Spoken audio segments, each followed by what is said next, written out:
자, 근골격계에서 여러분 그림은 시험 문제에 묻진 않는데 단순하게 이 구조의 명칭이나 간단한 기능을 물어볼 수가 있어요. 그런 건 여러분 그냥 단답형이기 때문에 묻는 거거든요. 그럼 이때 뼈는 외울 것까지는 없지만 뼈 하나를 딱 분지가 있어. 그럼 그 뼈야. 그 뼈에서 뼈를 싸고 있는 껍질이 있지? 그 뼈를 싸고 있는 이 바깥에 있는 이 껍질을 뭐라고 한다? 골막이라고 하는 거죠. 뼈를 싸고 있는 껍질이니까. 그럼 이 골막은 하는 일이 뭘까요? 싸고 있으니까 보호하는 거죠. 그래서 시험 문제에서 뼈의 구조 중에서 뼈를 보호하는 역할을 하고, 특히 이 골막이 뼈가 부러졌을 때 뼈를 재생시켜주는 역할을 해요. 그래서 골절 시에 뼈를 재생시키는 효과를 하는 게 어디냐? 이래 말하면 어디다? 골막이에요. 되셨죠? 골막 하면 뼈를 보호하고 골절 시에 뼈를 재생한다. 하나 기억하실 것. 두 번째, 자, 골막 껍질을 뚫고 들어가면 이제 뼈가 있을 거야. 근데 그 뼈가 위에는 보세요, 여러분. 위 아래쪽에는 끄트머리는 뼈에서 그림에서 뭔가 구멍이 뽕뽕뽕 약간 엉성하게 보이죠. 이 뼈는 태면뼈 이렇게 말하고, 가운데 있는 이쪽에서는 촘촘하게 색깔이 맞춰져 있잖아. 이 뼈는 외울 건 없어요. 치밀뼈 이래 말하는데, 그 뼈 안쪽에 뭐가 있다? 골수라는 데가 있죠.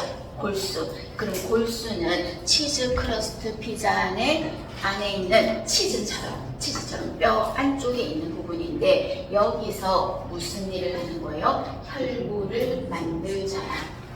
그죠? 혈구를 생산하는 뼈 안의 구조물이 뭐다? 골수라고요. 그럼 이 골수는 혈구를 만드는 일을 하는데, 혈구하면 우리가 배웠다시피 혈액 할 때 적혈구, 백혈구, 혈소판이 있었어. 그런데 백혈구에서 기억나요? 백혈구는 획이 있다 그랬어요. 그리고 안에 알갱이, 과립이 있는 백혈구만 모여라.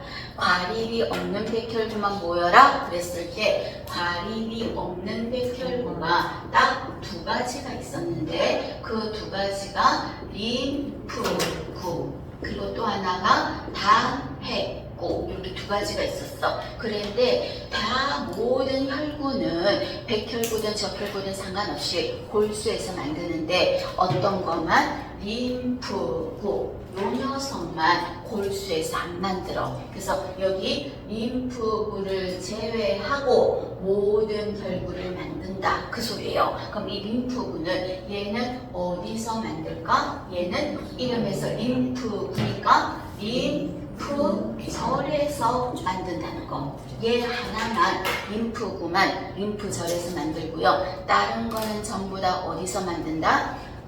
골수에서 만든다, 그 소리가 되겠습니다. 이해되시죠? 이해하시고,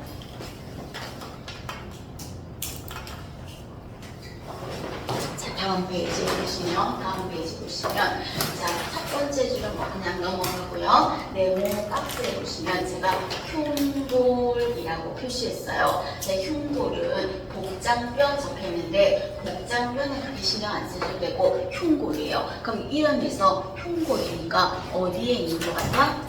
가슴 쪽에 있어요. 그럼 가슴 쪽에 있는 정중앙에 있는 뼈인데, 이 뼈는 몇 개일까? 하나 있어요. 가슴 쪽에 하나 있어요. 흉골은 가슴의 정중앙에 있고 하나가 있는 넓적하고 길쭉한 뼈인데, 주로 골수 검사할 때도 이 뼈를 씁니다. 골수 검사할 때도 씁니다. 그래서 가슴 정중앙에 있는 뼈, 이 말 나오면 흉골 하세요. 흉골. 이거 여러분 응급간호에서 심폐소생술할 때 압박하는 위치 할 때 흉골 아래 2분의 1 지점할 때도 흉골이 나왔었거든요. 그 말이고, 그 다음에 밑에 인대와 힘줄은 굳이 그냥 한번 스킵하시게 됩니다. 인대와 힘줄은 잠깐 연결하는 부위가 어디냐에 따라 달라요. 달라요. 그래서 뼈와 뼈를 연결하는 부위는 뭐라고 한다? 인대라고 하고요. 근육과 뼈를 연결하는 부위는 뭐라고 한다? 힘줄이라고 해. 그래서 그냥 그거는 참고로만 하시고, 이때 인대는 뼈와 뼈를 연결하는데 십자인대라고 있어. 그럼 이름에서 십자인대라면 인대 모양이 뭐로 돼 있다? 십자로 돼 있는 거예요. 십자로. 그럼 이 십자인대 하면 어디를 떠올려야 된다? 그냥 단순하게 무릎 떠올리셔야 돼요. 그래서 십자인대 하면 무릎이에요. 이거 몇 년 전에 한번 나왔어요. 그래서 십자인대가 위치하는 데가 어디냐? 무릎 관절입니다. 그거 하나 말고요. 그 다음에 여러분 6번에 보시면 악관절이에요. 여러분 악관절은 턱을 말해. 그럼 턱관절이 여러분 상악 쪽이면 상악, 그리고 아래쪽이면 하악이라고 하는데, 악관절은 내가 움직여 볼게. 움직이려면 뭔가 연결하는 게 연결이 돼서 움직이는 거잖아. 그럼 이때 어디가 움직인다? 요쪽의 뼈, 요쪽의 뼈, 그리고 또 아래쪽의 뼈가 같이 만나야지만 움직이겠죠. 그럼 이때 악관절을 구성하는 뼈는 옆쪽에 머리 측면에 있는 측두골, 우리 관자놀이 이렇게 말하잖아요. 그래서 측두골 하는 게 같이 있어. 그럼 측두골만 있으면 턱이 움직일 수가 없지. 밑에도 있어야 되겠지. 밑에 있는 하악골, 하악 아래쪽 턱. 그래서 측두골 그리고 하악골 요 두 개가 만나서 악관절이 이루어진다. 그 소리가 되겠습니다. 그 다음에 밑에 별표가 되어 있죠. 관골이에요. 관골은 여러분 어떤 걸 말한다? 힙. 우리가 힙 이렇게 말하잖아요. 힙본이에요. 그래서 이 관골은 구성하는 뼈가 하나의 뼈 덩어리로 이루어져 있지 않고 몇 개로 이루어져 있다? 3개의 뼈로 이루어져 있어요. 힙을 이루는 뼈는. 그럼 이때 관골을 구성하는 뼈는 그림에서 보시면 여러분 넓적한 이 부분의 이름을 뭐라고 해요? 장골. 그죠? 넓적한 부분 장골이죠. 그 다음에 또 우리가 얼음판에 빙판에 어르신들이 꼬닥하고 넘어지면 우리 어디를 다친다? 엉덩방아 찍으면서 앉을 수 있는 그쪽을 다치기가 쉬워. 그럼 앉을 때 이용하는 골반뼈가 뭐다? 좌골이라고 해요. 좌골, 좌식의자, 좌병기 이렇게 말하잖아요. 반좌위 이렇게 말할 때 좌자. 그래서 앉을 때 주로 이용하는 뼈가 좌골이에요. 그 뼈가 어디 있다?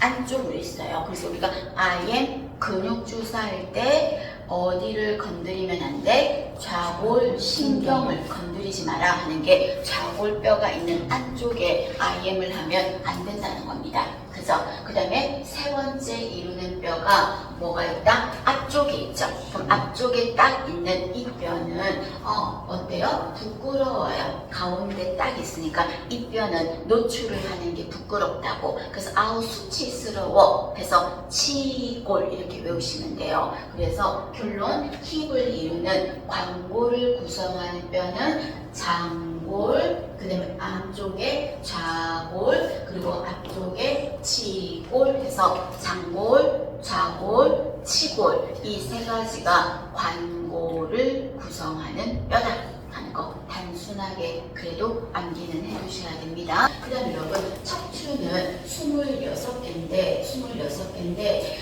요 추가 몇 개예요?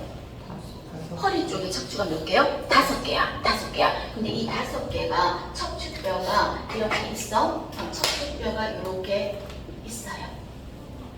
5개가 있어요. 이렇게 5개가 있어요. 5개가 있어. 그런데 이 뼈가 1번, 2번, 3번, 4번, 5번 하자. 그런데 요 사이에 흐르는 물이 있지?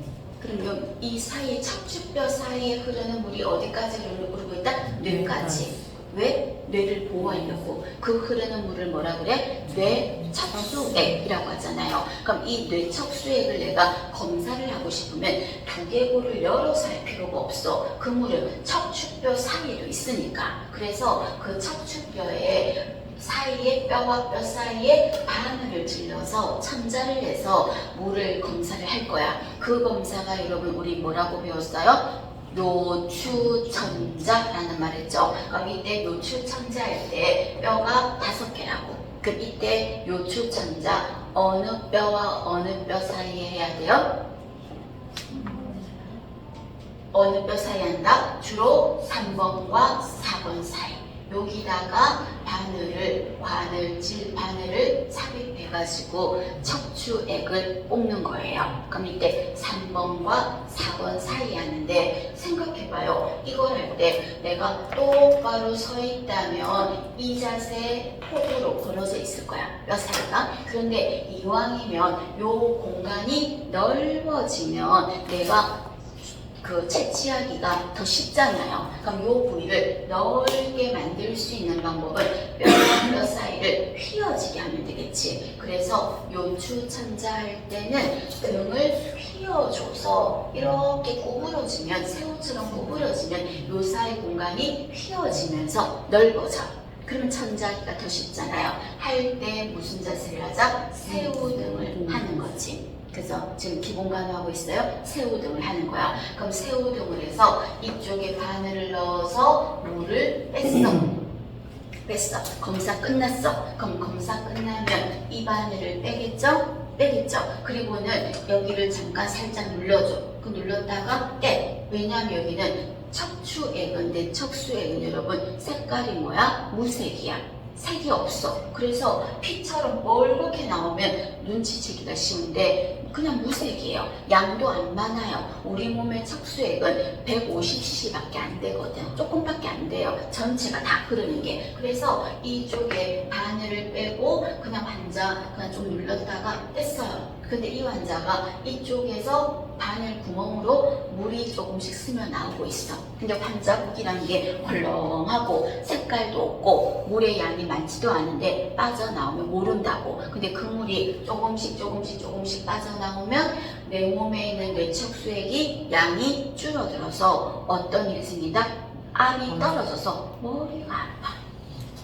요추천자하고 나서 머리가 아파. 그럼 그런 현상이 안 생기려면 여기 물이 나오면 안 돼. 그래서 압박을 오랫동안 해야 돼. 근데 언제까지 우리가 눌러줄 수가 없잖아. 그럼 그 사람이 눌러질 수 있는 자세를 취해주면 괜찮지 않을까? 그럼 요추천자는 허리 쪽에 하는 거니까 이 부분이 바닥에 딱 눌려주면 환자는 압박이 되잖아요. 그 자세가 뭔데요? 앙과 위가 되겠죠. 할 때는 새우등, 하고 나서는 무슨 자세? 앙과 위를 한다는 거. 그래서 기본간호식 요추천자는 나올 게 딱 정해져 있어. 어느 부위에서 한다? 3번과 4번 사이. 할 때는 무슨 자세? 새우등. 하고 나서는 앙과 위. 이유는 뇌척수액이 빠져나가면 머리가 두통이 있으니까. 그것 때문에 하는 거예요. 그래서 요추뼈는 5개예요.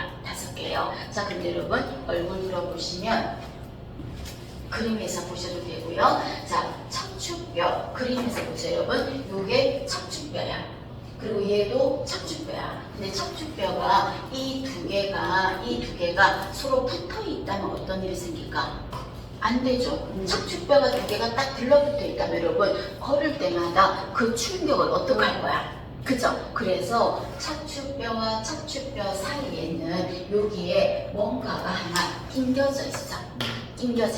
약간 충격을 완화하는 거야. 그래서 우리 운동화 신으면 안에 쿠션이 안에 이게 있어서 약간 충격을 완화하는 것처럼 척추뼈와 척추뼈 사이에 끼워져 있어. 이 부분이 이름을 뭐라고 한다? 주반판이라고 해요. 또는요, 다른 이름으로 디스크라고 해도 돼요. 또는 다른 이름으로요, 원반이라고 해도 돼. 전부 다 같은 말이야. 주반판, 디스크, 원반. 그럼 이거는 척추의 추골이 뭔데요? 앞에 척자가 빠졌다고 생각해. 척추의 척추골과 척추골 사이에 충격을 완화해주는 부위의 명칭이 뭐냐 하면 주간판, 디스크, 원반이라고요. 그런데 얘가 척추뼈 사이에 예쁘게 딱 낑겨져 있어야 돼. 근데 얘가 어떻게 딱 바깥으로 이렇게 빠져나와 버렸지. 이 파란색 주광판이 바깥으로 다 빠져나온 건 아니에요. 약간 이렇게 빠져나와 버렸어요. 그럼 이때 빠져나오면 척추뼈 사이에 낑겨져 있어야 충격이 완화되는데 바깥으로 혈을 나오듯이 빠져나왔다고. 그럼 이렇게 걸을 때마다 중간에 빠져나와서 맞물리지 않는 부분은 부딪히겠지. 그러면 아프잖아요. 그게 바로 우리는 뭐라고요? 추간판 탈출증. 흔히 우리는 디스크가 왔다 이렇게 말하는 게 그거예요. 추간판 탈출증. 그죠? 그럼 이때 추간판 탈출증 같은 경우는 여기 요 추간판이 바깥으로 빠져나온 거야. 그래서 시험 문제에서 충분히 건드릴 수 있어. 척추뼈와 척추뼈 사이에서 충격을 완화하는 부분의 부위를 뭐라고 하나? 추간판, 디스크, 원반이라는 거. 이렇게 하나 보시고. 자, 그 다음에 이번에는 뼈의 단순 암기예요. 이해는 했다면 그냥 단순 암기 문제. 뭐 이해가 안 됐다면 그냥 암기하셔도 하는 거예요. 그럼 이때 뼈에 영향을 주는 요소예요. 그럼 뼈에 영향을 준다는 말은 여러분 좋은 역할을 할 수도 있고요. 나쁜 역할도 영향은 맞잖아. 무슨 말인지 아시겠죠? 그냥 뼈하고 관련 있는 요인들을 다 찾아본 거예요. 그럼 일단 뼈하고 관련 있는 것이 뭐가 들어갈까? 칼슘이죠. 칼슘이죠. 칼슘 하면 여러분 떠오르는 게 뼈. 뼈 하면 칼슘 이렇게 떠올라야 되겠죠. 칼슘이야. 두 번째, 칼슘하고 되게 친한 친구가 있어. 그 친한 친구 이름이 뭐다? 인이에요. 이 인은요 굉장히 친화력이 높아. 칼슘하고도 친하고 다음에 말하겠지만 칼륨하고도 친해. 그래서 칼슘하고 친해서 뼈하고도 상관이 있고요. 칼륨하고도 친해. 그럼 칼륨하고 친하다는 말은 여러분 어떤 게 떠올라야 돼? 칼륨이 뭐 할 때 나왔냐면 만성 신부전. 여러분 만성 신부전은 여러분 심장이 어떤 거야? 망가졌어. 얼마 정도? 99.9%. 그러니까 심장의 기능이 없어. 그럼 심장이 하는 일이 뭐예요? 소변을 만들어서 바깥으로 빼는 거잖아. 그럼 소변으로 나간다면 물도 나가겠지? 찌꺼기도 나가겠지? 그럼 체내에 물이 나가야 돼. 찌꺼기 노폐물과. 그럼 물이 나가면 따라쟁이가 칼륨이 있어. 이 칼륨이 물이 하는 대로 따라할 거야. 그럼 물이 나가면 칼륨도 나도 나갈래. 나가. 근데 이번에는 몸이 부종이 생겼어. 몸이 부었으면 물이 나가요? 안 나가요? 안 나가. 그럼 칼륨도 안 나가요. 그럼 이때 만성 신부전은 소변으로 만들어서 소변이 나가야 되는데 못 나가지? 안 나가지? 그럼 물이 안 나가면 누구도 안 나간다? 칼륨도 안 나가. 그럼 이 사람은 칼륨 수치가 피 안에 높을까 적을까? 높다고 안 나갔어. 칼륨 수치가 높아요. 근데 칼륨이 하고 또 친화력이 있는 게 누구랬어? 인. 같이 붙어 있다니까? 그래서 인도 수치가 높아요. 그럼 그 말은 다음에 나오겠지만 만성 신부전 환자는 칼륨 수치가 높기 때문에 칼륨이 많이 든 음식을 주면 안 돼요. 대표적으로 과일 같은 거예요. 수박, 바나나 이런 거예요. 칼륨이 안 좋아. 그래서 병원에 환자들한테 병문안을 갈 때는 내가 질병에 대해서 잘 모르고 갈 수도 있잖아요. 아프니까 병문안 가는 거니까. 그래서 여간하면 과일을 사갖고 가는 거는 그렇게 좋지 않아. 좀 영향을 줄 수 있는 질환들이 많으니까 그 말입니다. 그래서 그런 것처럼요. 칼륨인하면요. 칼륨하고도 친하고 칼슘하고도 친해. 그래서 칼슘하고 친하니까 뼈하고도 상관이 있다. 그 말이고요. 그 다음에 비타민 중에서는 비타민 D예요. 그럼 이 비타민 D는 뼈하고 상관이 있잖아. 근데 이 비타민 D가 어떻게 흡수돼요? 우리 몸에서 생성 촉진돼요? 햇빛이죠. 햇빛이죠. 햇빛이 하면 자외선, 적외선 두 가지가 있다. 그럼 비타민 D는 자외선, 적외선 어떤 걸 통해서? 자외선을 통해서 생성이 되는 겁니다. 근데 자외선 쬐주면 돼. 근데 우리가 요즘 사람들은 자외선 잘 못 쬐잖아. 실내 생활하니까. 그래서 부족하면 인위적으로 비타민 D 주사를 맞고 그런 거지. 비타민 D는 자외선이에요. 자외선을 통해서 만들어져요. 그런데 햇빛을 제대로 안 쬐서 비타민 D가 부족해요. 그때 생기는 질환의 이름이 구루병이라고 하죠. 뼈가 굽어지는 거. 비타민 D 하면 뼈. 그리고 부족했을 때 구루병. 그리고 자외선, 적외선 중에서 어떤 거? 자외선 통해서 생성된다.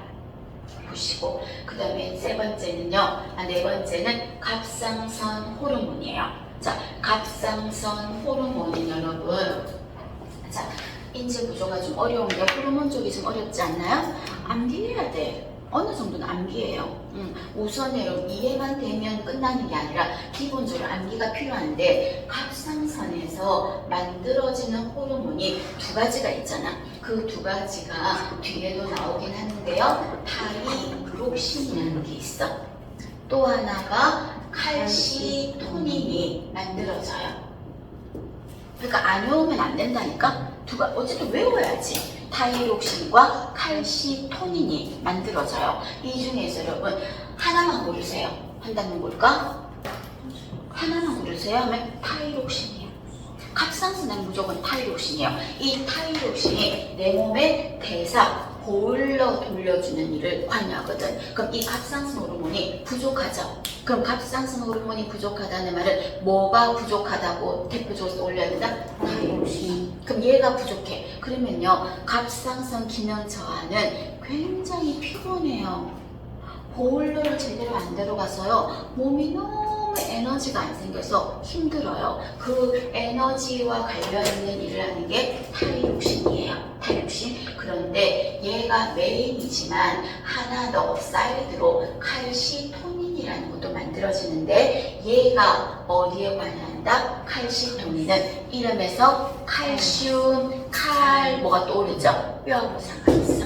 칼시토닌. 그래서 갑상선 절제술환 환자 있죠. 반절제 말고 전절제.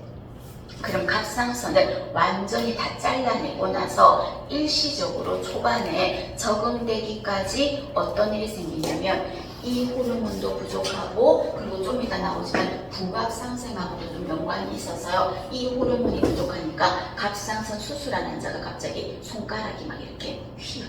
닭발처럼. 이렇게 막 뻣뻣하게 굳어져요. 내가 일부러 이렇게 한 게 아니라 뭐 모양이 이상하게 된다고. 이게 뭐가 그러냐면 칼슘 경직이 일어나서 그런 거거든요. 그래서 칼시토닌이라는 건 뼈하고 상관이 있어요. 그래서 갑상선 호르몬 중에서 칼시토닌이 뼈하고 영향이 있다. 칼슘 이렇게 또 올려주시면 되겠습니다. 쓰라고 나오진 않으니까 그 말이에요. 자, 그 다음에 하나 더 한다면 부갑상선 호르몬도 뼈하고 상관이 있어요.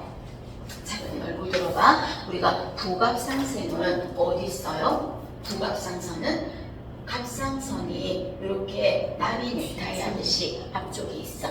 부갑상선은 어디 있어? 뒤에 있어. 앞에서는 안 보여. 뒤로 가면 이게 뒤쪽이라고 친다면 이렇게 붙어 있거든. 그러니까 이 부갑상선이 하는 일이 무슨 일을 하냐면, 우리가 칼슘은 원래 어디에 있는 게 더 많이 있는 게 좋은 거예요? 뼈에 있어야 돼. 뼈를 튼튼하게 하니까. 자, 그러면 칼슘이 여기 뼈에 칼슘이 있어요. 여기 있어요? 있어. 근데 부갑상선이 하는 일이 무슨 일을 하냐면, 뼈 안에 있는 칼슘을, 여기는 혈관인데 뼈에 있는 칼슘을 혈관으로 뺏어가요. 뼈에 있어야 될 칼슘을 혈관으로 끌어당겨서 뺏어간다고. 그러면 잘 생각해봐요. 부갑상선 호르몬이 많이 나온다면 혈관에는 칼슘 수치가 높아요. 반면 뺏어 가버렸잖아. 그럼 뼈에는 칼슘이 없진 않겠지만 부족하겠지. 그래서 부갑상선 호르몬 항진증도 있어. 그래서 우리 원생 중에서 부갑상선 항진증 환자도 있었어. 자기가 상담할 때 얘기하셨어요. 그럼 부갑상선 호르몬이 항진됐다는 말은 뼈 속에 있는 칼슘을 많이 가져가 버리겠지. 하는 일이 뼈에 있는 칼슘을 가져가는 건데, 항진이니까 많이 가져가서 결론적으로 뼈에 칼슘이 부족해요. 그래서 어떻게 그러면 부갑상선 항진증을 알게 됐습니까? 그랬더니 온 뼈마디가 아팠대. 온 뼈마디가 아프고 잘 다쳤대. 다치면 부러졌대. 왜 그러냐면 여러분, 뼈에 있는 칼슘이 부족하니까 골다공증 그리고 또 골절 이런 게 잘 생기거든. 그래서 어쨌든 뼈에 있는 칼슘을 가지고 혈관으로 끄집어 가버리니까 뼈하고 연관은 있어요, 없어요? 있지. 뼈에는 칼슘이 부족하게 만드는 게 나쁜 영향을 주긴 하지만 어쨌든 영향은 미치는 거잖아요. 그래서 뼈하고 관련 있는 거 하면 칼슘, 인, 비타민 D, 그리고 갑상생 호르몬 중에서는 어떤 거? 칼시토닌, 그리고 부갑상선 전부 다 뼈하고 관련이 있다 그 말입니다.